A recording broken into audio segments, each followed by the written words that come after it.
mga Moro na inabutan ng atrocities of the imperialists. You know, in 1521, I'd like to repeat it again and again and again so that you'll understand.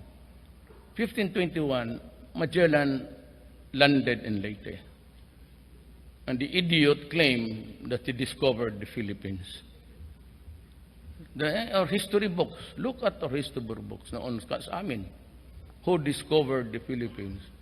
The answer was Magellan. Ano? No. Kung ako ang presidente noon, sampalin kita pag ginawa mo. You burn that book or we were doing all right. Even before the Spaniards came, we were a people, although in sparsely populated areas, but we were here already. And so I cannot imagine why would it take a Spaniard to discover us or an Italian whose trip to the Philippines was sponsored by the Spanish imperialism. Bakit ganon? So but when he was here, when he landed, he unloaded the cannons, the gunpowder, the muskets, the rifle of the times, the swords and everything, plus the greed of somebody else's land. Yung Islam naman was already thriving here in Mindanao. As a matter of fact, Islam was 100% dito sa Mindanao. Because Mindanao was really part, you go to the archives of Malaysia and itong sa Indonesia. There's a part there about the Philippines and how the missionaries came here. Mindanao was already Islam 100%. But because they saw Mindanao as a promising land even before, simply because what promised was really, there was no typhoon. It was below the typhoon belt until now. There's not much change in the current pattern of the weather. Kaya lang, mas marami na ang, because of the warm, umiinit na. Because of the pollution that we have put up in the air. Pero ang Mindanao remains to be a viable agricultural land. Na kung mawala yung NPA at mawala yung revolution ng MI pati MN, we would be all right except there is a sector here which cannot be talked into about peace. And those are the scholars of the, ang tawag nila is the Muslim revolution. It's actually the Muslim nationalism. The Moro nationalism. That's what it existed. Kasi kinonquer sila, tapos they suffered most because they resisted the Spaniards. For one reason, the issue was really religion. Ayaw nila. Ayaw nila yung Spaniard pumunta dito, meron ng mga reliyon, pati yung mga canon. So they were blanjon. Wala naman tayong mga lolo natin, wala naman mga kanyon, pati mga gunpowder. So that was the first time that they experienced explosions and everything. So it was a bloody one. But in other parts, separated by islands, so there was no one strong man. There was no common post.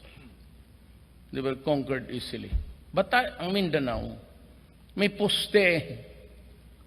Kaya hindi mo makuha. Bakit? There was a post. And what is that? Islam. Yan. So they see us, my government, and since si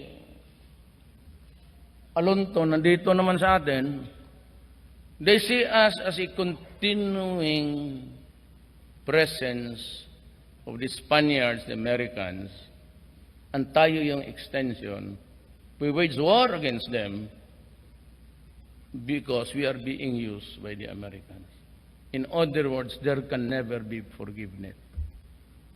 And yung pinakita ko yung massacre dyan sa Budaho, yung sa Hulo, those were really, wala tayong kamera noon. So we could not have secured, portrayed those cameras and equipments because we never had the cameras at that time. It was the Americans who had it. And we got the picture from the archives of America. And nobody is supposed to tinker with the history, so no one gets something out of that archives. So nagpaiwan, so doon nakita. The postcard, even then, was an American soldier. Ang paa niya sa taas ng dibdib ng babae na hubad na kagano ng repo. It was a postcard. It was used as a postcard. Ganon katindi. So that is why itong mga scholar, sinabi ni Tatad, ni Lozano, ni mga bright dyan sa ANC, ako raw. It was not me. Hindi galing akin yun. Galing sa mga eskola ang kinausap ko, pati yung mga bata. Yung mga bata nila, yung mga bright na hindi kong gamit ng baril yan. Just like the bright ones dito sa ating mga taga-UP, ito yung hindi nagdadala ng baril, but they keep on repeating the history of what is the truth and how it happened. So mabuti maprangkahan ko kayo kung I'm saying this because we are all interested in expansion. If you are into the banana and you only plant banana 20 hectares for 10 years, ay huminto ka na dyan. Malulugi ka na niya kung ganun. In banana and plantations and everywhere business, you have to expand. If you do not expand, babagsak ka. That goes for the malls and everything. That's why there's mall wherever you are. Because if they stop building malls, stop doing business, ganyan ka lang, stagnant ka, you have to consider inflation, you have to consider supply of money, the cost of money and everything. So, ganon yan. So, we have to expand, but we have to have peace. Ang mahirap lang itong mga scholars, pati bata. Sila yung nagpakita sa akin, this is what happened to us. Sabi ko, using before they actually uttered it in itong mga Tatad, sila Lozano, sabi nila na, sabi mo kay Duterte, it's in the past. Hindi akin yun. I tried to reach them before my off-taking. I requested my daughter-in-law, yung asawa ni Pulong, who was a Tausug mother, Tausug father and a Maranao mother. And so is my Lola. I talked to them. I had him brought here dito. Of course, Subrosa. Matagal kami nag-usap sa bahay. Almost 2 days sabi ko dito na magtira. How we can figure out a way out here. Ayan sabi na. This is not 1 century ago. This is not 100 years ago. This is now. It still is. Leksyon lang sa mga yan. Kala nila mas marunong sila sa atin dito sa Mindanao. It was not my statement. It was not my original statement. Those statements came from the Moro scholars and the young men. Marami dyan ngayon sa Lanao, Cotabato area. And ang nila is the Maote.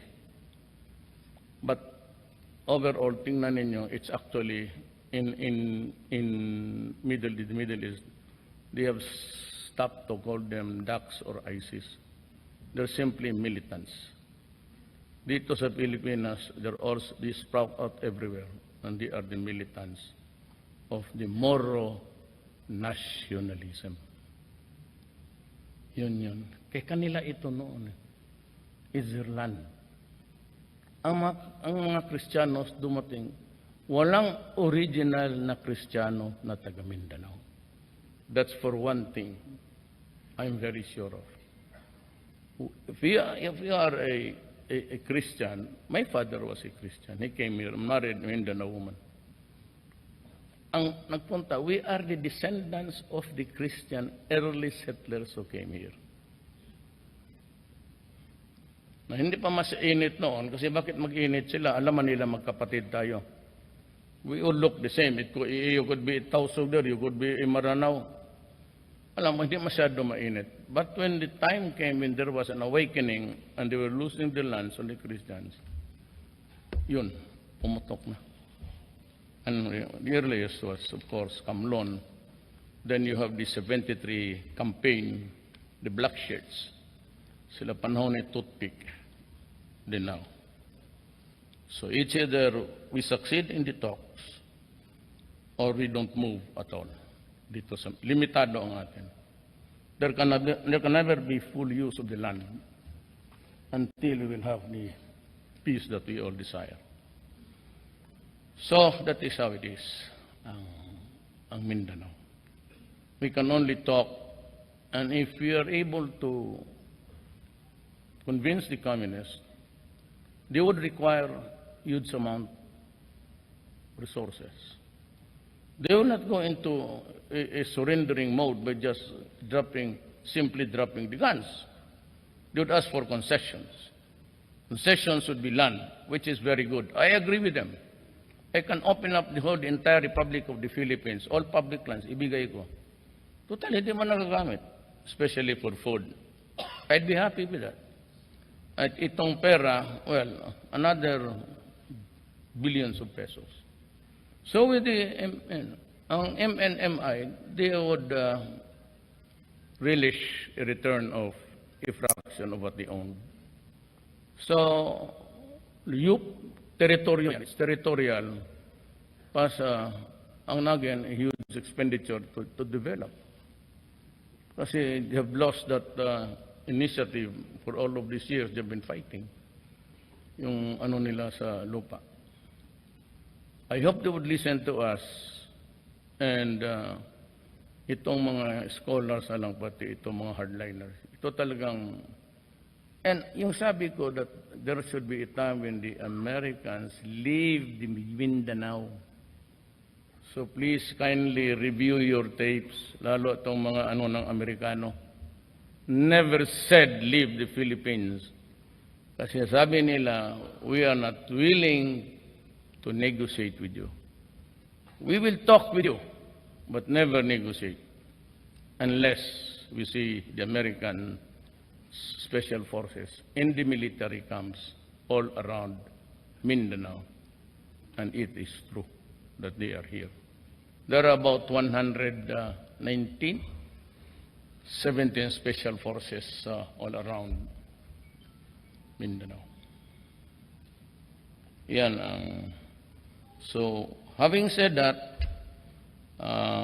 we are open to all issues that you might want to government to intervene. The total hectareage would have been 450,000 hectares, which is huge. The total investment is 150 billion. So the total employment is 515 jobs as of 2015. The annual wages is 46.4 billion. Total tax contribution is 6 billion. Total revenue 2014 is 1.2 billion. And there was a kumunti lang because of the drought, we only got about 460 million. High tariff of Philippine exports to Korea and Japan. I'm going to, right after China, I'm going to Japan. These are the things na nakalista sa akin by the cabinet members as topics of interest. The maximum residual level issue in Korea is drastic reduction, peace and order, and the pest and disease. You just tell me. Manny is a farm boy. Manny Piñol is a farm boy. He would know what to do.